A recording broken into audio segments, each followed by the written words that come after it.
Hello, it's National Library Week still, and it's Wednesday. You made it halfway through the week. Congratulations.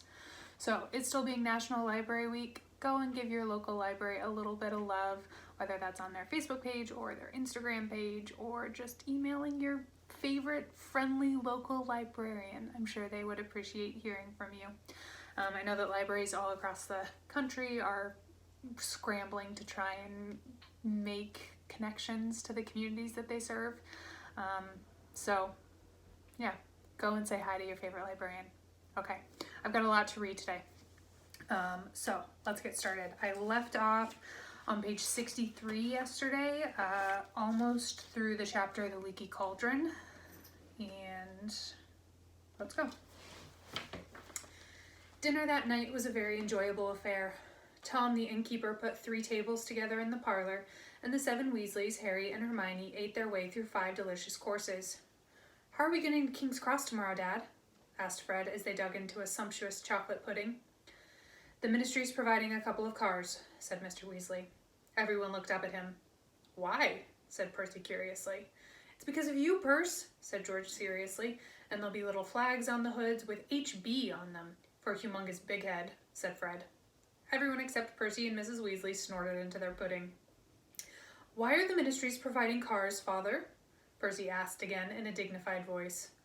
"Well, as we haven't got anyone anymore," said Mr. Weasley, "and as I work there, they're doing me a favor." His voice was casual, but Harry couldn't help noticing that Mr. Weasley's ears had gone red, just like Ron's did when he was under pressure.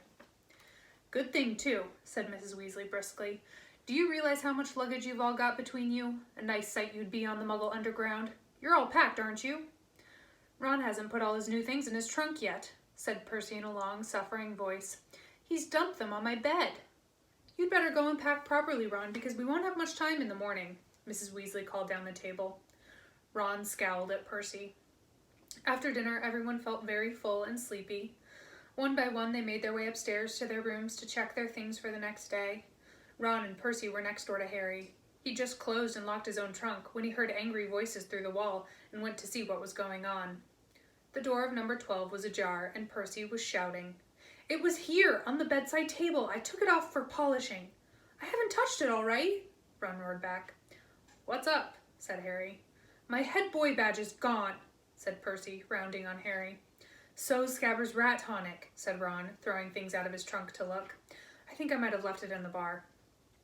"You're not going anywhere till you've found my badge," yelled Percy. "I'll get Scabbers' stuff. I'm packed," Harry said to Ron, and he went downstairs. Harry was halfway along the passage to the bar, which was now very dark, when he heard another pair of angry voices coming from the parlor.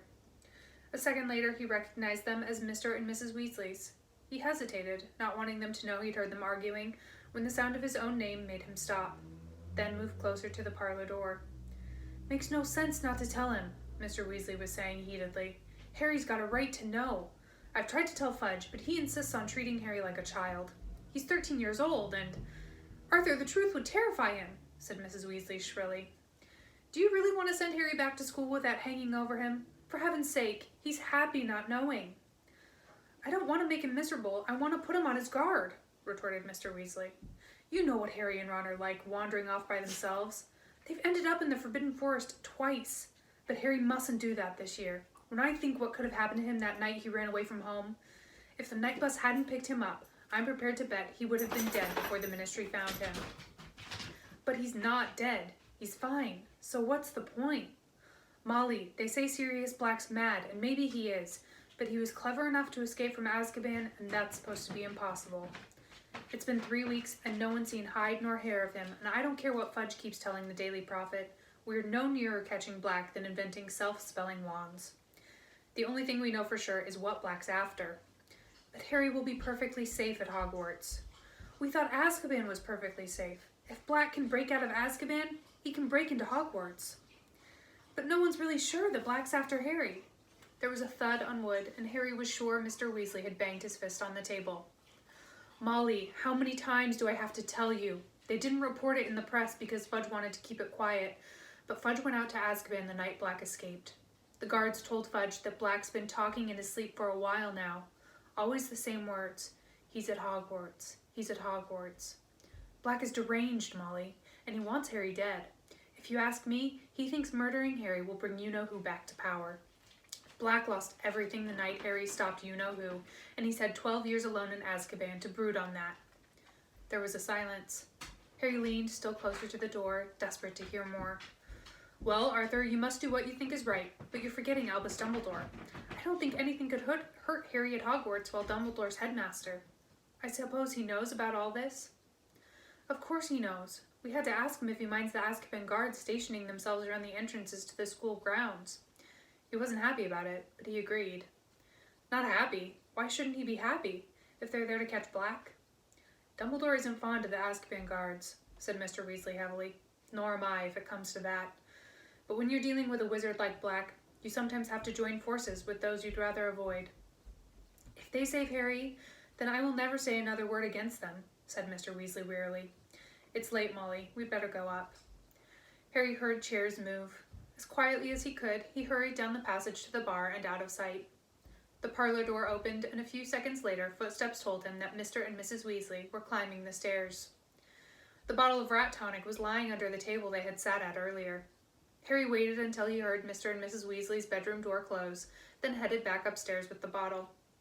Fred and George were crouching in the shadows on the landing, heaving with laughter as they listened to Percy dismantling his and Ron's room in search of his badge.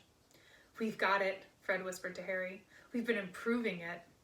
The badge now read, Big Head Boy. Harry, forced to laugh, went to give Ron the rat tonic, then shut himself in his room and lay down on his bed. So Sirius Black was after him. This explained everything. Fudge had been lenient with him because he was so relieved to find him alive.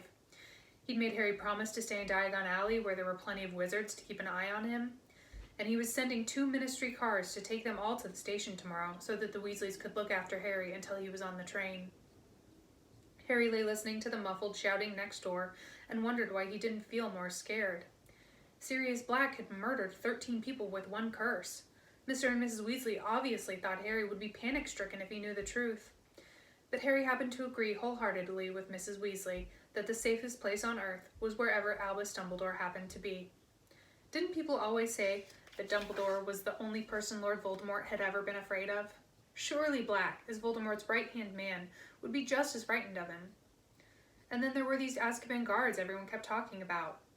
They seemed to scare most people senseless, and if they were stationed all around the school, Black's chances of getting inside seemed very remote. No, all in all, the thing that bothered Harry most was the fact that his chances of visiting Hogsmeade now looked like 0. Nobody would want Harry to leave the safety of the castle until Black was caught.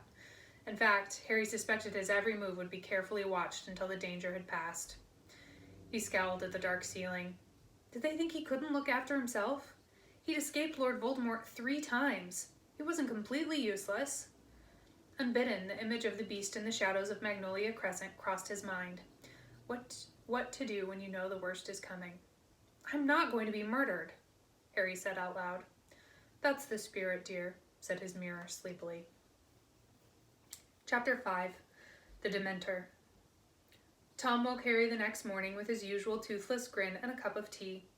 Harry got dressed and was just persuading a disgruntled Hedwig to get back into her cage when Ron banged his way into the room, pulling his sweatshirt over his head and looking irritable. The sooner we get on the train, the better, he said. At least I can get away from Percy at Hogwarts. Now he's accusing me of dripping tea on his photo of Penelope Clearwater. You know, Ron grimaced. His girlfriend. She's hidden her face under the frame because her nose has gone all blotchy. I've got something to tell you, Harry began, but they were interrupted by Fred and George, who had looked in to congratulate Ron on infuriating Percy again. They headed down to breakfast, where Mr. Weasley was reading the front page of the Daily Prophet with a furrowed brow, and Mrs. Weasley was telling Hermione and Ginny about a love potion she'd made as a young girl. All 3 of them were rather giggly. What were you saying? Ron asked Harry as they sat down. Later, Harry muttered as Percy stormed in. Harry had no chance to speak to Ron or Hermione in the chaos of leaving. They were too busy heaving all their trunks down the leaky cauldron's narrow staircase and piling them up near the door, with Hedwig and Hermes, Percy's screech owl, perched on top in their cages. A small wickerwork basket stood beside the heap of trunks, spitting loudly. It's all right, Crookshanks, Hermione cooed through the wickerwork. I'll let you out on the train. You won't, snapped Ron. What about poor Scabbers, huh? He pointed at his chest, where a large lump indicated that Scabbers was curled up in his pocket. Mr. Weasley, who'd been outside waiting for the Ministry cars, stuck his head inside. "They're here," he said. "Harry, come on." Mr. Weasley marched Harry across the short stretch of pavement toward the first of two old-fashioned dark green cars, each of which was driven by a furtive-looking wizard wearing a suit of emerald velvet. "In you get, Harry," said Mr. Weasley, glancing up and down the crowded street. Harry got into the back of the car and was shortly joined by Hermione, Ron, and to Ron's disgust, Percy. The journey to King's Cross was very uneventful compared with Harry's trip on the night bus. The Ministry of Magic cars seemed almost ordinary, though Harry noticed that they could slide through gaps that Uncle Vernon's new company cars certainly couldn't have managed. They reached King's Cross with 20 minutes to spare. The Ministry drivers found them trolleys, unloaded their trunks, touched their hats in salute to Mr. Weasley, and drove away, somehow managing to jump to the head of an unmoving line at the traffic lights. Mr. Weasley kept close to Harry's elbow all the way to the station. "Right then," he said, glancing around them. "Let's do this in pairs, as there are so many of us. I'll go through first with Harry." Mr. Weasley strolled toward the barrier between platforms 9 and 10, pushing Harry's trolley, and apparently very interested in the Intercity 125 that had just arrived at platform 9. With a meaningful look at Harry, he leaned casually against the barrier. Harry imitated him. In a moment, they'd fallen sideways through the solid metal onto platform 9 3/4 and looked up to see the Hogwarts Express, a scarlet steam engine puffing smoke over a platform packed with witches and wizards seeing their children onto the train. Percy and Ginny suddenly appeared behind Harry. They were panting and had apparently taken the barrier at a run. "Ah, there's Penelope," said Percy, smoothing his hair and going pink again. Ginny caught Harry's eye, and they both turned away to hide their laughter as Percy strode over to a girl with long, curly hair, walking with his chest thrown out so that she couldn't miss his shiny badge. Once the remaining Weasleys and Hermione had joined them, Harry and Ron led the way to the end of the train, past packed compartments, to a carriage that looked quite empty. They loaded the trunks onto it, stowed Hedwig and Crookshanks in the luggage rack, then went back outside to say goodbye to Mr. and Mrs. Weasley. Mrs. Weasley kissed all her children, then Hermione, and finally, Harry. He was embarrassed, but really quite pleased when she gave him an extra hug. "Do take care, won't you, Harry?" she said as she straightened up, her eyes oddly bright. Then she opened her enormous handbag and said, "I've made you all sandwiches. Here you are, Ron. No, they're not corned beef. Fred? Where's Fred? Here you are, dear." "Harry," said Mr. Weasley quietly, "come over here a moment." He jerked his head toward a pillar, and Harry followed him behind it, leaving the others crowded around Mrs. Weasley. "There's something I've got to tell you before you leave," said Mr. Weasley in a tense voice. "It's all right, Mr. Weasley," said Harry. "I already know." "You know? How could you know?" I heard you and Mrs. Weasley talking last night. I couldn't help hearing," Harry added quickly. "Sorry."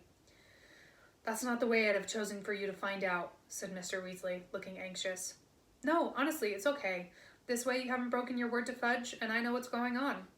"Harry, you must be very scared." "I'm not," said Harry sincerely. "Really," he added, because Mr. Weasley was looking disbelieving. "I'm not trying to be a hero, but seriously, Sirius Black can't be worse than Voldemort, can he?" Mr. Weasley flinched at the sound of the name, but overlooked it. "Harry, I knew you were, well, made of stronger stuff than Fudge seems to think, and I'm obviously pleased that you're not scared, but—" "Arthur!" called Mrs. Weasley, who was now shepherding the rest onto the train. "Arthur, what are you doing? It's about to go!" "He's coming, Molly," said Mr. Weasley, but he turned back to Harry and kept talking in a lower and more hurried voice. "Listen, I want you to give me your word." "That I'll be a good boy and stay in the castle," said Harry gloomily. "Not entirely," said Mr. Weasley, who looked more serious than Harry had ever seen him. "Harry, swear to me you won't go looking for Black." Harry stared. "What?" There was a loud whistle. Guards were walking along the train, slamming all the doors shut. "Promise me, Harry," said Mr. Weasley, talking more quickly still, "that whatever happens—" "Why would I go looking for someone who wants to kill me?" said Harry blankly. "Swear to me that whatever you might hear—" "Arthur, quickly!" cried Mrs. Weasley. Steam was billowing from the train. It had started to move. Harry ran to the compartment door, and Ron threw it open and stood back to let him on. They leaned out of the window and waved at Mr. and Mrs. Weasley until the train turned a corner and blocked them from view. "I need to talk to you in private," Harry muttered to Ron and Hermione as the train picked up speed. "Go away, Ginny," said Ron. "Oh, that's nice," said Ginny huffily, and she stalked off. Harry, Ron, and Hermione set off down the corridor, looking for an empty compartment, but all were full except the one at the very end of the train. This had only one occupant, a man sitting fast asleep next to the window. Harry, Ron, and Hermione checked on the threshold. The Hogwarts Express was usually reserved for students, and they had never seen an adult there before, except for the witch who pushed the food cart. The stranger was wearing an extremely shabby set of wizard's robes that had been darned in several places. He looked ill and exhausted. Though quite young, the light brown hair was flecked with gray. "Who do you reckon he is?" Ron hissed as they sat down and slid the door shut, taking the seats farthest away from the window. "Professor R.J. Lupin," whispered Hermione at once. "How do you know that?" "It's on his case," she replied, pointing at the luggage rack over the man's head, where there was a small, battered case held together with a large quantity of neatly knotted string. The name Professor R.J. Lupin was stamped across one corner in peeling letters. "Wonder what he teaches," said Ron, frowning at Professor Lupin's pallid profile. "That's obvious," whispered Hermione. "There's only one vacancy, isn't there? Defense against the dark arts." Harry, Ron, and Hermione had already had 2 Defense Against the Dark Arts teachers, both of whom had lasted only 1 year. There were rumors that the job was jinxed. "Well, I hope he's up to it," said Ron doubtfully. "He looks like one good hex would finish him off, doesn't he? Anyway," he turned to Harry, "what were you going to tell us?" Harry explained all about Mr. and Mrs. Weasley's argument and the warning Mr. Weasley had just given him. When he'd finished, Ron looked thunderstruck, and Hermione had her hands over her mouth. She finally lowered them to say, "Sirius Black escaped to come after you? Oh, Harry, you'll have to be really, really careful. Don't go looking for trouble, Harry." "I don't go looking for trouble," said Harry, nettled. "Trouble usually finds me." "How thick would Harry have to be to go looking for a nutter who wants to kill him?" said Ron shakily. They were taking the news worse than Harry had expected. Both Ron and Hermione seemed to be much more frightened of Black than he was. "No one knows how we got out of Azkaban," said Ron uncomfortably. "No one's ever done it before. And he was a top security prisoner, too." "But they'll catch him, won't they?" said Hermione earnestly. "I mean, they've got all the muggles out looking for him, too." "What's that noise?" said Ron suddenly. A faint, tinny sort of whistle was coming from somewhere. They looked all around the compartment. "It's coming from your trunk, Harry," said Ron, standing up and reaching into the luggage rack. A moment later, he pulled the pocket sneakoscope out from between Harry's robes. It was spinning very fast in the palm of Ron's hand and glowing brilliantly. "Is that a sneakoscope?" said Hermione interestedly, standing up for a better look. "Yeah, mind you, it's a very cheap one," Ron said. "It went haywire just as I was tying it to Errol's leg to send it to Harry." "Were you doing anything untrustworthy at the time?" said Hermione shrewdly. "No. Well, I wasn't supposed to be using Errol. You know he's not really up to long journeys. But how else was I supposed to get Harry's present to him?" "Stick it back in the trunk," Harry advised as the sneakoscope whistled piercingly, "or it'll wake him up." He nodded toward Professor Lupin. Ron stuffed the sneakoscope into a particularly horrible pair of Uncle Vernon's old socks, which deadened the sound, then closed the lid of the trunk on it. "We could get it checked in Hogsmeade," said Ron, sitting back down. "They sell that sort of thing in Dervish and Bangs, magical instruments and stuff. Friend George told me." "Do you know much about Hogsmeade?" asked Hermione keenly. "I've read it's the only entirely non-Muggle settlement in Britain." "Yeah, I think it is," said Ron in an offhand sort of way. "But that's not why I want to go. I just want to get inside Honeydukes." "What's that?" said Hermione. "It's the sweet shop," said Ron, a dreamy look coming over his face, "where they've got everything. Pepper imps, they make you smoke at the mouth, and great fat choco balls full of strawberry mousse and clotted cream, and really excellent sugar quills, which you can suck in class and just look like you're thinking what to write next." "But Hogsmeade's a very interesting place, isn't it?" Hermione pressed on eagerly. "In Sites of Historical Sorcery, it says the inn was the headquarters for the 1612 Goblin Rebellion, and the Shrieking Shack's supposed to be the most severely haunted building in Britain. And massive sherbet balls that make you levitate a few inches off the ground while you're sucking them," said Ron, who was plainly not listening to a word Hermione was saying. Hermione looked around at Harry. "Won't it be nice to get out of school for a bit and explore Hogsmeade?" "'Spect it will," said Harry heavily. "You'll have to tell me when you've found out." "What do you mean?" said Ron. "I can't go. The Dursleys didn't sign my permission form, and Fudge wouldn't either." Ron looked horrified. "You're not allowed to come?" "But no way. McGonagall or someone will give you permission." Harry gave a hollow laugh. Professor McGonagall, head of Gryffindor House, was very strict. Or we can ask Fred and George. They know every secret passage out of the castle. Run, said Hermione sharply. I don't think Harry should be sneaking out of school with Black on the loose. Yeah, I expect that's what McGonagall will say when I ask for permission, said Harry bitterly.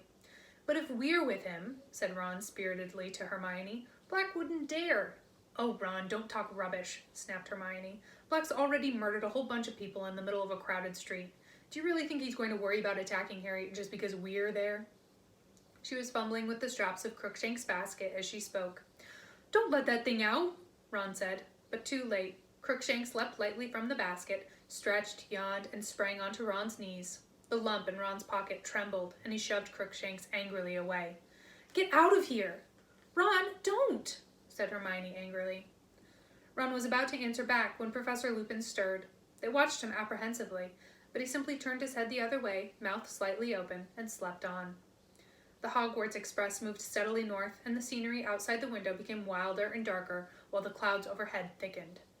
People were chasing backward and forward past the door of their compartment. Crookshanks had now settled in an empty seat, his squashed face turned toward Ron, his yellow eyes on Ron's top pocket. At 1 o'clock, the plump witch with the food cart arrived at the compartment door. Do you think we should wake him up? Ron asked awkwardly, nodding toward Professor Lupin. He looks like he could do with some food. Hermione approached Professor Lupin cautiously. Professor? She said. Excuse me, Professor? He didn't move. Don't worry, dear, said the witch as she handed Harry a large stack of cauldron cakes. If he's hungry when he wakes, I'll be up front with the driver. I suppose he is asleep? Said Ron quietly as the witch slid the compartment door closed. I mean, he hasn't died, has he? No, he's breathing, whispered Hermione, taking the cauldron cake Harry passed her. He might not be very good company, but Professor Lupin's presence in their compartment had its uses. Mid-afternoon, just as it had started to rain, blurring the rolling hills outside the window, they heard footsteps in the corridor again, and their three least favorite people appeared at the door. Draco Malfoy, flanked by his cronies, Vincent Crabbe and Gregory Goyle.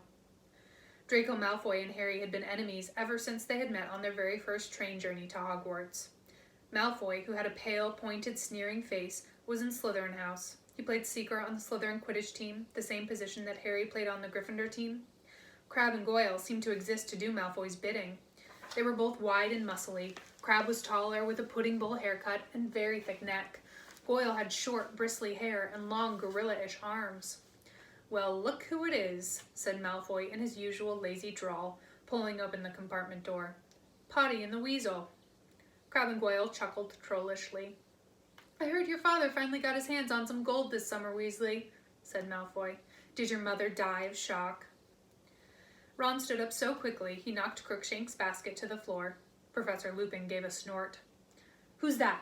Said Malfoy, taking an automatic step backward as he spotted Lupin. New teacher, said Harry, who got to his feet too, in case he needed to hold Ron back. What were you saying, Malfoy? Malfoy's pale eyes narrowed. He wasn't fool enough to pick a fight right under a teacher's nose. Come on, he muttered resentfully to Crabbe and Goyle, and they disappeared. Harry and Ron sat down again, Ron massaging his knuckles. I'm not going to take any crap from Malfoy this year, he said angrily. I mean it. If he makes one more crack about my family, I'm going to get hold of his head and... Ron made a violent gesture in midair. Ron, hissed Hermione, pointing at Professor Lupin. Be careful. But Professor Lupin was still fast asleep. The rain thickened as the train sped yet farther north. The windows were now a solid, shimmering gray, which gradually darkened until lanterns flickered into life all along the corridors and over the luggage racks. The train rattled, the rain hammered, the wind roared, but still Professor Lupin slept. We must be nearly there, said Ron, leaning forward to look past Professor Lupin at the now completely black window. The words had hardly left him when the train started to slow down. Great, said Ron, getting up and walking carefully past Professor Lupin to try and see outside. I'm starving. I want to get to the feast. We can't be there yet, said Hermione, checking her watch. So why are we stopping? The train was getting slower and slower. As the noise of the pistons fell away, the wind and rain sounded louder than ever against the windows. Harry, who was nearest the door, got up to look into the corridor. All along the carriage, heads were sticking curiously out of their compartments. The train came to a stop with a jolt, and distant thuds and bangs told them that luggage had fallen out of the racks. Then, without warning, all the lamps went out, and they were plunged into total darkness. "What's going on?" said Ron's voice from behind Harry. "Ouch!" gasped Hermione. "Ron, that was my foot!" Harry felt his way back to his seat. "Do you think we've broken down?" "Dunno." There was a squeaking sound, and Harry saw the dim black outline of Ron wiping a patch clean on the window and peering out. "There's something moving out there," Ron said. "I think people are coming aboard." The compartment door suddenly opened, and someone fell painfully over Harry's legs. "Sorry, do you know what's going on? Ouch, sorry." "Hello, Neville," said Harry, feeling around in the dark and pulling Neville up by his cloak. "Harry, is that you? What's happening?" "No idea. Sit down." There was a loud hissing and a yelp of pain. Neville had tried to sit on Crookshanks. "I'm going to go and ask the driver what's going on," came Hermione's voice. Harry felt her pass him, heard the door slide open again, and then a thud and 2 loud squeals of pain. "Who's that?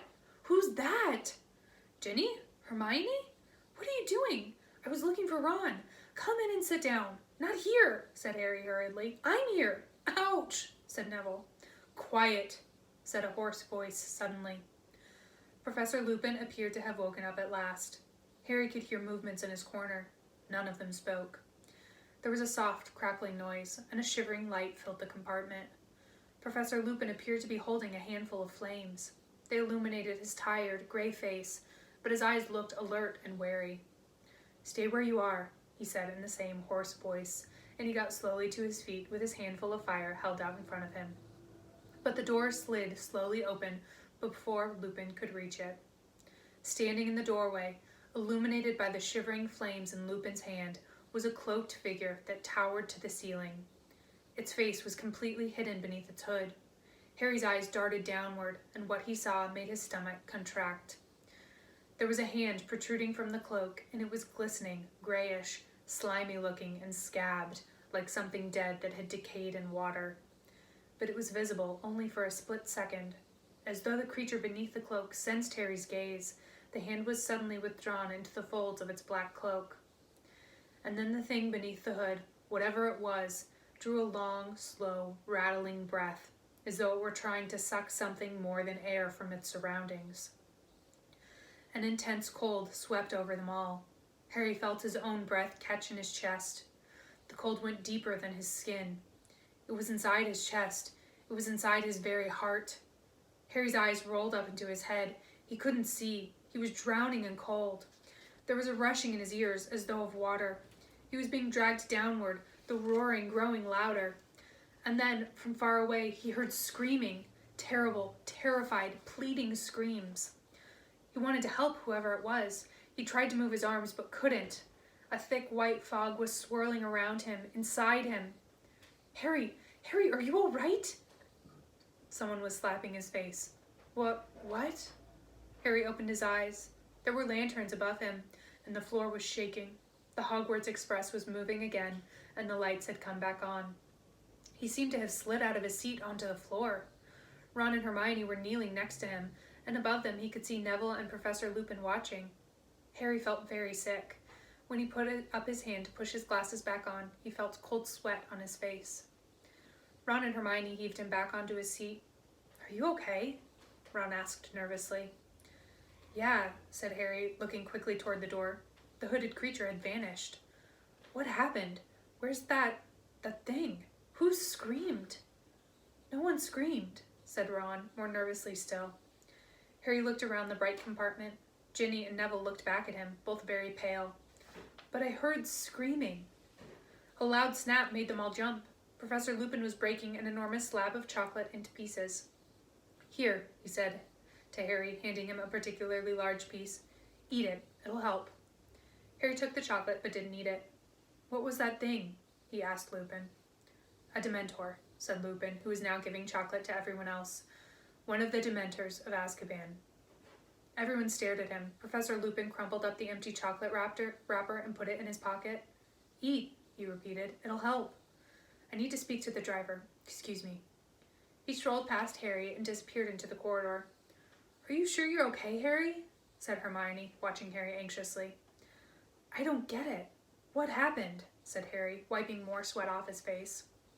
"Well, that thing, the Dementor, stood there and looked around. I think it did. I couldn't see its face. And you I thought you were having a fit or something, said Ron, who still looked scared.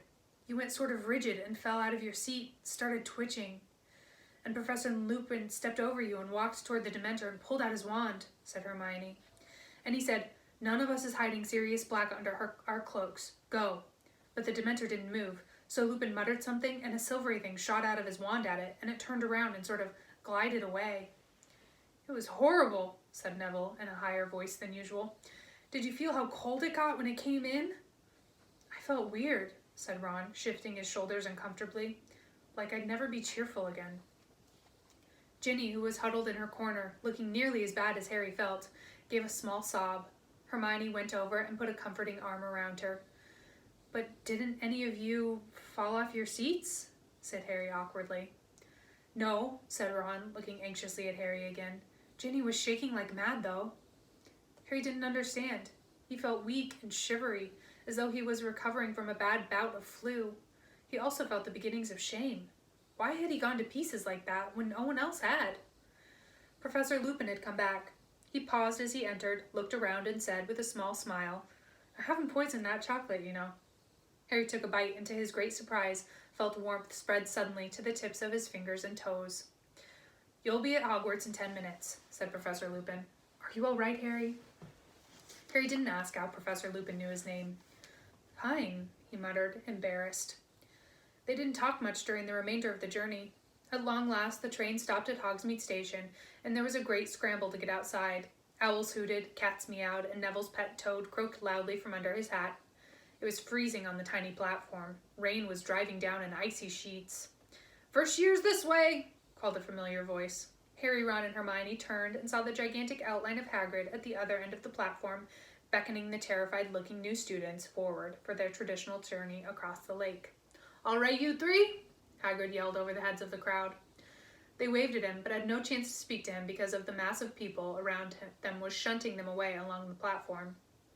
Harry, Ron, and Hermione followed the rest of the school along the platform and out onto a rough mud track where at least 100 stagecoaches awaited the remaining students.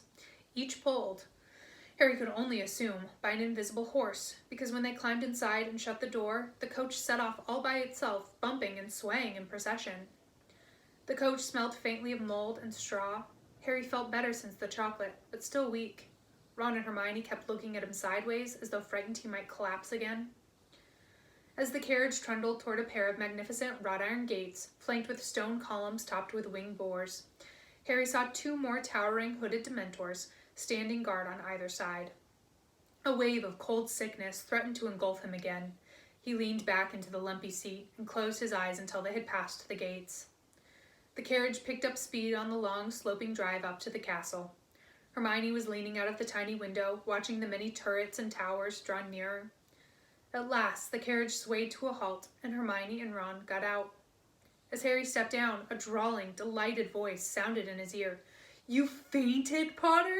Is Longbottom telling the truth? You actually fainted? Malfoy elbowed past Hermione to block Harry's way up the stone steps to the castle, his face gleeful and his pale eyes glinting maliciously. Shove off, Malfoy, said Ron, whose jaw was clenched. Did you faint as well, Weasley? Said Malfoy loudly. Did the scary old Dementor frighten you too, Weasley? Is there a problem? Said a mild voice. Professor Lupin had just gotten out of the next carriage. Malfoy gave Professor Lupin an insolent stare, which took in the patches on his robes and the dilapidated suitcase. With a tiny hint of sarcasm in his voice, he said, Oh no, Professor. Then he smirked at Crabbe and Goyle and led them up the steps into the castle. Hermione prodded Ron in the back to make him hurry, and the 3 of them joined the crowd swarming up the steps, through the giant oak front doors, into the cavernous entrance hall, which was lit with flaming torches and housed a magnificent marble staircase that led to the upper floors. The door into the great hall stood open at the right. Harry followed the crowd toward it, but had barely glimpsed the enchanted ceiling, which was black and cloudy tonight, when a voice called, Potter, Granger, I want to see you both. Harry and Hermione turned around, surprised. Professor McGonagall, Transfiguration teacher and head of Gryffindor House, was calling over the heads of the crowd.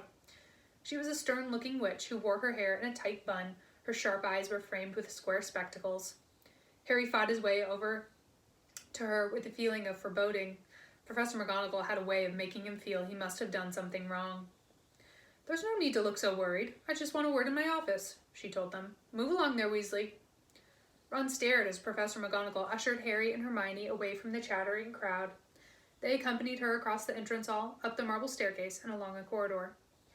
Once they were in her office, a small room with a large welcoming fire, Professor McGonagall motioned Harry and Hermione to sit down. She settled herself behind her desk and said abruptly, "Professor Lupin sent an owl ahead to say that you were taken ill on the train, Potter." Before Harry could reply, there was a soft knock on the door, and Madame Pomfrey, the nurse, came bustling in. Harry felt himself going red in the face. It was bad enough that he'd passed out, or whatever he had done, without everyone making all this fuss. "I'm fine," he said. "I don't need anything." "Oh, it's you, is it?" said Madame Pomfrey, ignoring this and bending down to stare closely at him. "I suppose you've been doing something dangerous again?" "It was a Dementor, Poppy," said Professor McGonagall. They exchanged a dark look, and Madame Pomfrey clucked disapprovingly. "Setting Dementors around a school," she muttered, pushing back Harry's hair and feeling his forehead. "He won't be the last one who collapses." "Yes, he's all clammy. Terrible things they are, and the effect they have on people who are already delicate." "I am not delicate," said Harry crossly. "Of course you're not," said Madame Pomfrey absent-mindedly, now taking his pulse.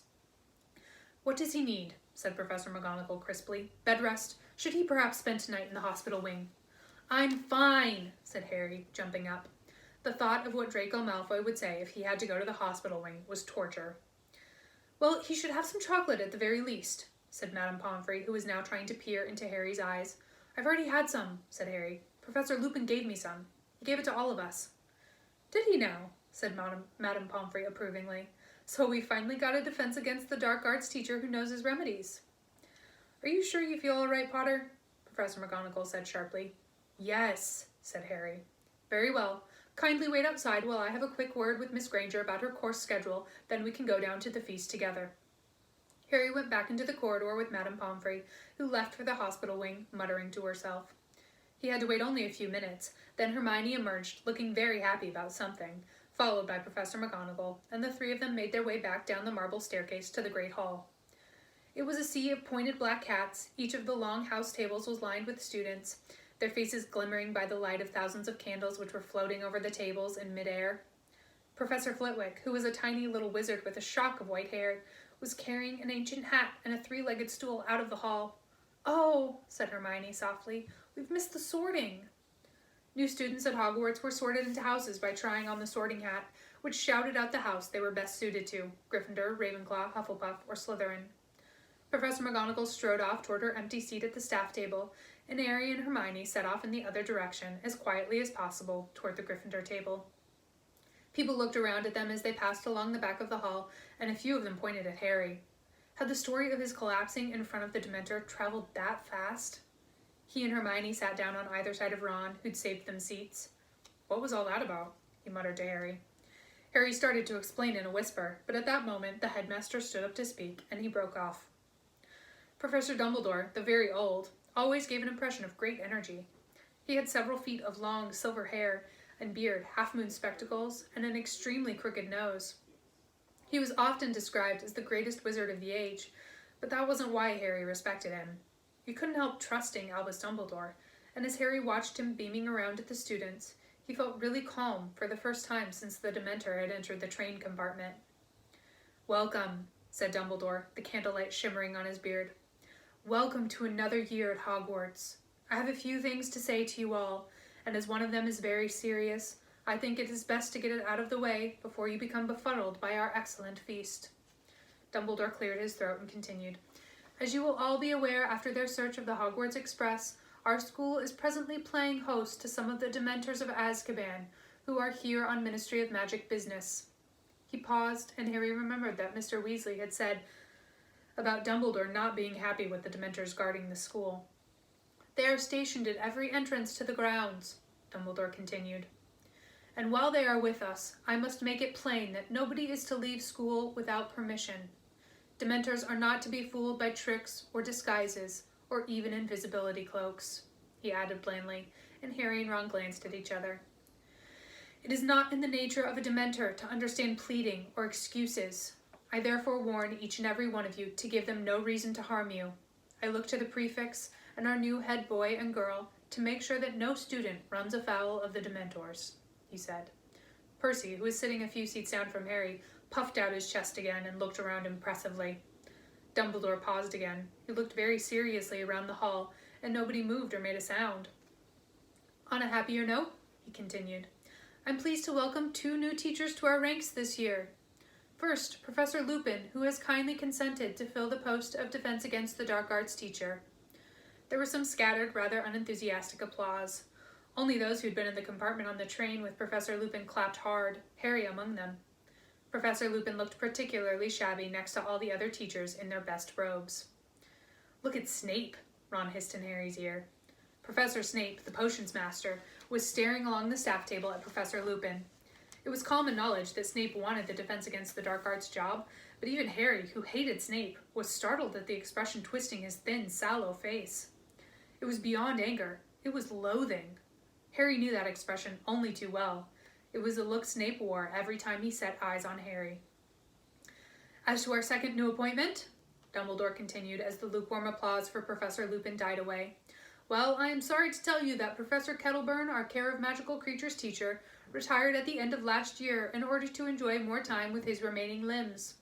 However, I am delighted to say that his place will be filled by none other than Rubeus Hagrid, who has agreed to take on this teaching job in addition to his gamekeeping duties." Harry, Ron, and Hermione stared at one another, stunned. Then they joined in with the applause, which was tumultuous at the Gryffindor table in particular.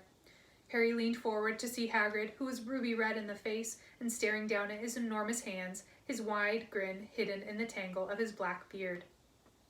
"We should have known," Ron roared, pounding the table. "Who else would have assigned us a biting book?" Harry, Ron, and Hermione were the last to stop clapping, and as Professor Dumbledore started speaking again, they saw that Hagrid was wiping his eyes on the tablecloth. "Well, I think that's everything of importance," said Dumbledore. "Let the feast begin." The golden plates and goblets before them filled suddenly with food and drink. Harry, suddenly ravenous, helped himself to everything he could reach and began to eat. It was a delicious feast. The hall echoed with talk and laughter, and the clatter of knives and forks.